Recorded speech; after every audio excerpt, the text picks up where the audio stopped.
I wanted to show that film to give a taste of what we're going to talk about tonight, but I really wanted to get some more information about Canada and put together a panel who can both tell us what they know about Canada and what they know about China's activities.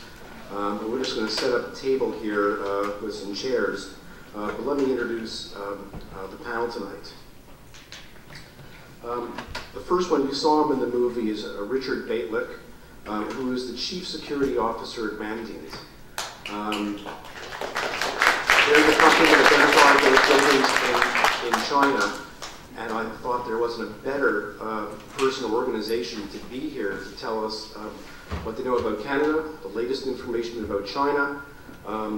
He is worked in all levels of enterprise level intrusion detection. He's got 15 years of experience in this. He's worked with federal government, Fortune 100 companies on security. He's authored numerous books. So please welcome Mr. Richard Baitlick from the US.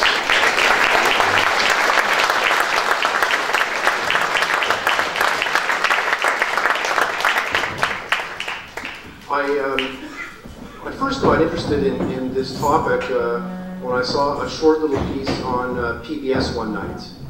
I actually do watch PBS. It doesn't make me as aggravated as CBC. It's a little bit better. I saw Brian Shields on the show, and he was being interviewed about Nortel. And I thought, wow, this would be a great panelist to come up and talk about Nortel and what happened to Nortel. And so Brian Shields has worked 19 years at Nortel, 11 years at Nortel in IT auditing. For 17 years, he worked at the NSIA, which protects U.S. telecom infrastructure. Overall, he's over 32 years of IT security. He's been interviewed on CBC, PBS, NBC, BBC. Please welcome Brian Shields.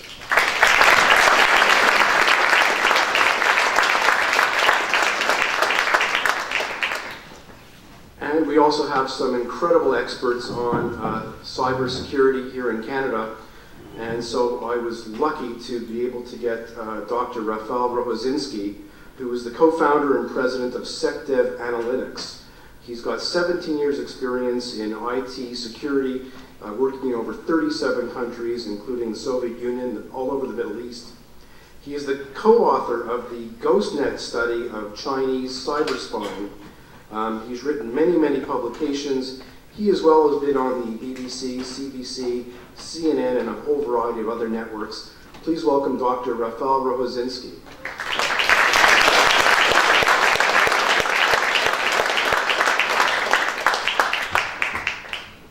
So what I would like to do to start off the discussion tonight is ask Mr. Richard Baitlick to say a few words about the film and about China's cyber spying and anything you may want to add to tonight. Great. Well, thank you, Fred. Thank you all for attending this. It's funny, several years ago when I first got into this field, I don't think anybody would have gone to see a movie about hacking. But now it's a pretty popular topic because in some sense we're all affected by this, particularly in the West. A point that needs to come out, I think, is there's a difference between Western hacking and Chinese hacking. Right before I left, I read an article in the New York Times. It's yet another expose based on the Edward Snowden documents. This is based on a dump that the New York Times got from the Guardian newspaper. And so I read through this entire article. It was fairly well conceived, and I thought it was a balanced approach. But what they talked about in that article was US operations in Afghanistan to find out who was going to blow up a building, or US operations in another country going against someone who is going to assassinate someone. In fact, they talked about an assassination plot that was foiled in the West because of this.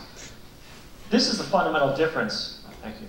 This is the fundamental difference between what you saw in the movie and what is being revealed now by these Snowden documents. Everything you saw in the movie is about supporting the Chinese military in the case that they're going to war against Taiwan or other targets. There's been some interesting discussion about that recently. or they're stealing intellectual property and trade secrets to funnel to their companies to make them into brand names that can take out other Western companies. We have a perfect example of that here with Brian. So that, I know it's a subtle point, and the intelligence chiefs try to make this point repeatedly, and it just kind of gets drowned out by this, oh, you hack, we hack, it's all fine. But at the end of the day, there is a big difference. Western companies are going out of business because of what's being stolen from them, whereas Chinese companies are benefiting from all this essentially outsourced R&D that they get to apply to their own businesses. And that's, if I could leave you with one message, I would leave you with that. Okay, thank you. Brian, you want to tell us a bit about what happened at Nortel, or what you saw? Yes, I was the lead investigator at Nortel for the major exfiltration that was discovered in 2004. So I did the IT investigation, and there's a couple things, lessons learned here. Number one, we had a large security operations group, and that group did not detect this. It was detected by an employee in the UK who looked at an audit log file of his documents on a document server, and he noticed that a senior executive had downloaded his documents. So he sent an email and said, hey, can I help you? And the executive responded back saying, I don't know what you're talking about. And it became a huge case for us. But that says a lot, because when you have advanced nation-state guys in the network, and I'm convinced that's who was stealing from us, our data was coincidentally going to the Shanghai area, which was mentioned at Unit 61398.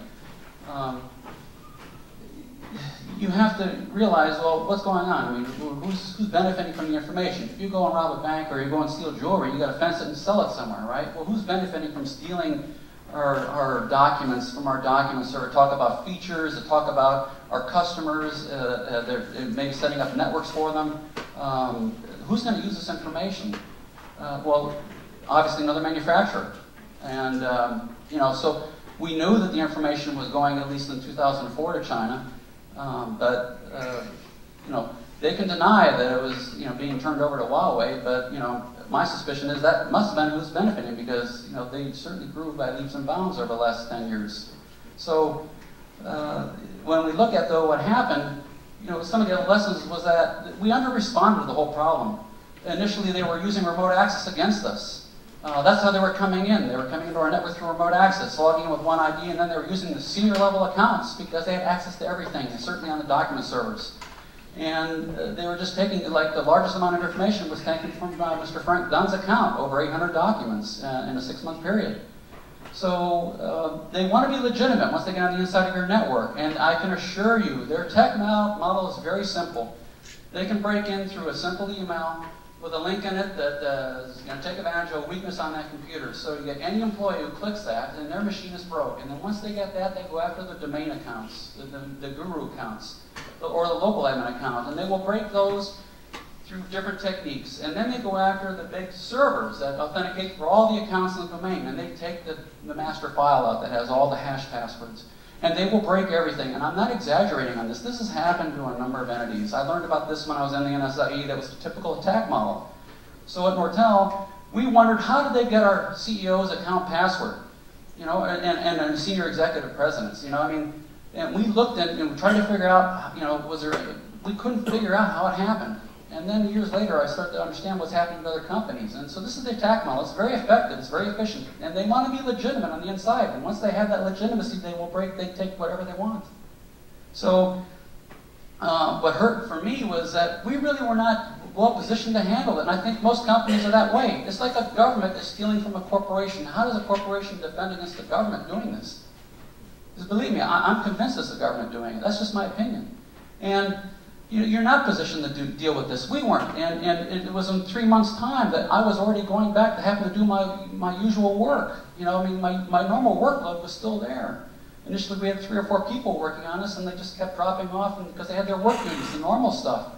And we didn't have the experts that we could have turned to like Mandiant, at least at the time, and maybe come in and helped us. But we totally under-responded. We didn't go and change and require for remote access secure ID, which is 2-factor authentication. We had just a simple account and password. We were getting away from security because of the cost. We were trying to cut costs.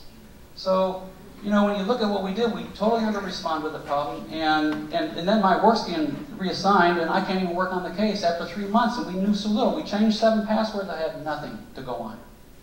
And then I learned in our NSIE about hiding processes on computers. And I thought, well, I can go down this road and maybe find them again. And I had some leads that I figured out was the beaconing that they were using, because they were using ISPs where the data was going to over in China. And one of them, our activity stopped for 6 months.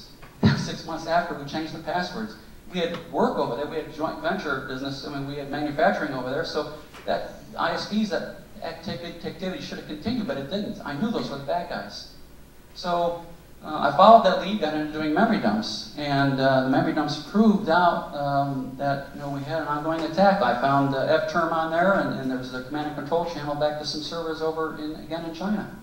So, you know, but it took me 5 years to get there, and my frustration that I had was we turned everything over in those first 6 months of what we investigated to local law enforcement here in Canada, but we got nothing back. And yet Canadian government surely has been attacked, and if I could have gotten maybe some help from the law enforcement here to tell me to do memory dumps 4 or 5 years sooner, maybe things could have turned out differently. There's a lot of frustration here.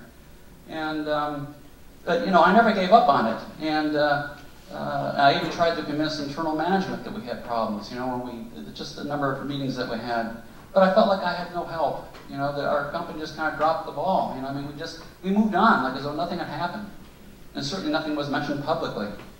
But that had to change. I learned in talking to an individual at Avaya that they were never told about our major problem. And they would have handled things differently when they bought some of our business unit and brought those employees over with their computers. Right? I mean, they should have been told so they could have done things differently. And so at that time is when I went to the Wall Street Journal and I gave them the story. I told them, and it took them almost 2 months to investigate and cleaned out everything, and then you saw the story, and that's how this all came about. But, you know, there has to be awareness. I can tell you that there's not enough awareness out there. Everybody keeps the stuff secret. We kept it secret. Government keeps it secret. You know, in my NSIE meetings, there was discussions about companies that have been broken. One of the guys that was in there, he talked about we have this whack-a-mole mentality. We're constantly trying to put out a fire here, put out a fire here, put out a fire here. They're a huge target. This is terrible, but nothing's ever said publicly. So there's a consensus then that things are okay when things really are not okay. And Dr. Rosinski? So let me